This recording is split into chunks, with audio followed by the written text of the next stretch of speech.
एक समय श्री महादेव जी पार्वती के साथ भ्रमण करते हुए मृत्युलोक में अमरावती नगरी में आए। वहां के राजा ने शिव मंदिर बनवाया था, जो कि अत्यंत भव्य एवं रमणीक तथा मन को शांति पहुंचाने वाला था। भ्रमण करते समय शिव पार्वती भी वहां ठहर गए। पार्वती जी ने कहा, हे नाथ, आओ आज इसी स्थान पर चौसपान से खेलें। खेल प्रारंभ हुआ। शिवजी कहने लगे, मैं जीतूंगा। इस प्रकार उनकी आपस में वार्तालाप होने लगी। उस समय पुजारी जी पूजा करने आए। पार्वती जी ने पूछा, पुजारी जी बताइए जीत किसकी होगी।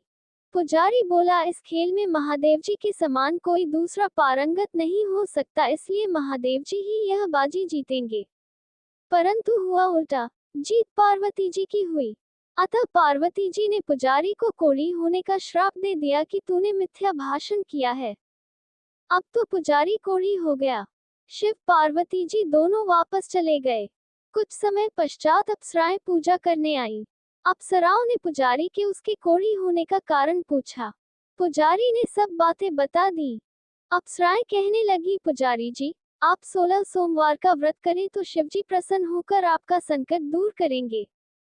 पुजारी जी ने अप्सराओं से व्रत की विधि पूछी। अप्सराओं ने व्रत करने और व्रत के उद्यापन करने की संपूर्ण विधि बता दी। पुजारी ने विधिपूर्वक श्रद्धाभाव से व्रत प्रारंभ किया और अंत में व्रत का उद्यापन भी किया। व्रत के प्रभाव से पुजारी जी रोग मुक्त हो गए। कुछ दिनों बाद शंकर पार्वती जी पुनः उस मंदिर में आए तो पुजारी जी को रोग मुक्त देखकर पार्वती जी ने पूछा, मेरे दिए हुए श्राप से मुक्ति पाने का तुमने कौन सा उपाय किया। पुजारी जी ने कहा, हे माता, अप्सराओं द्वारा बताए गए 16 सोमवार के व्रत करने से मेरा ये कष्ट दूर हुआ है। पार्वती जी ने भी 16 सोमवार का व्रत किया, जिससे उनसे रूठे हुए कार्तिकेय जी भी अपनी माता से प्रसन्न होकर आज्ञाकारी हुए।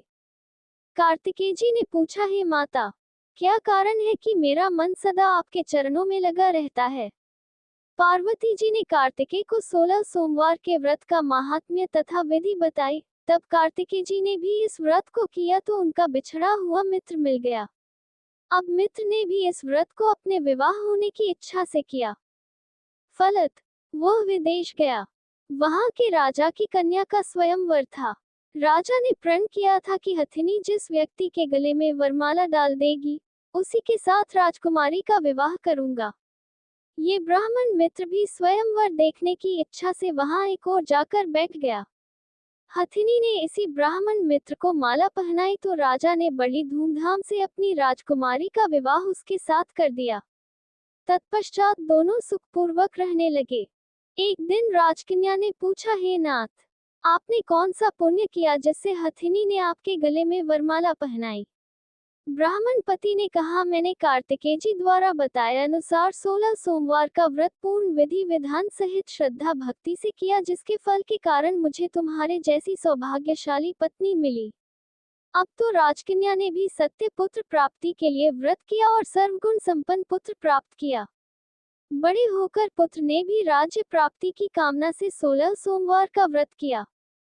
राजा के देवलोक होने पर इसी ब्राह्मण कुमार को राजगद्दी मिली, फिर भी वह इस व्रत को करता रहा। एक दिन उसने अपनी पत्नी से पूजा सामग्री शिवालय ले चलने को कहा, परंतु उसने पूजा सामग्री अपनी दासियों द्वारा भिजवा दी। जब राजा ने पूजन समाप्त किया तो आकाशवाणी हुई कि हे राजा, तुम इस पत्नी को त्याग दो, नहीं तो राजपाट से हाथ धोना पड़ेगा। प्रभु की आज्ञा मानकर उसने अपनी पत्नी को महल से निकाल दिया।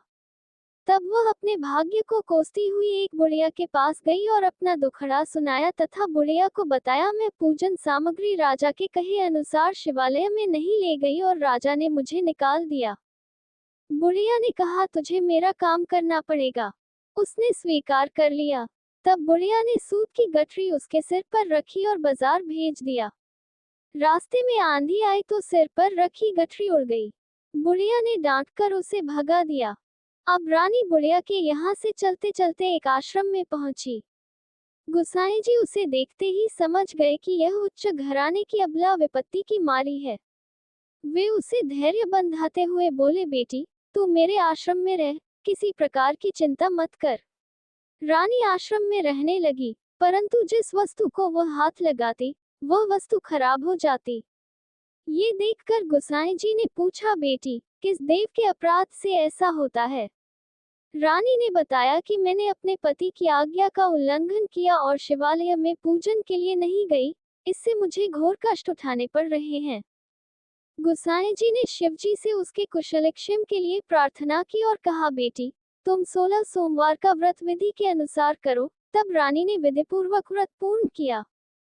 व्रत के प्रभाव से राजा को रानी की याद आई और दूतों को उसकी खोज में भेजा। आश्रम में रानी को देख दूतों ने राजा को बताया। तब राजा ने वहां जाकर गोसाई जी से कहा, महाराज, यह मेरी पत्नी है। मैंने इसका परित्याग कर दिया था। कृपया इसे मेरे साथ जाने की आज्ञा दें। शिवजी की कृपा से प्रतिवर्ष 16 सोमवार का व्रत करते हुए वे आनंद से रहने लगे और अंत में शिवलोक को प्राप्त हुए।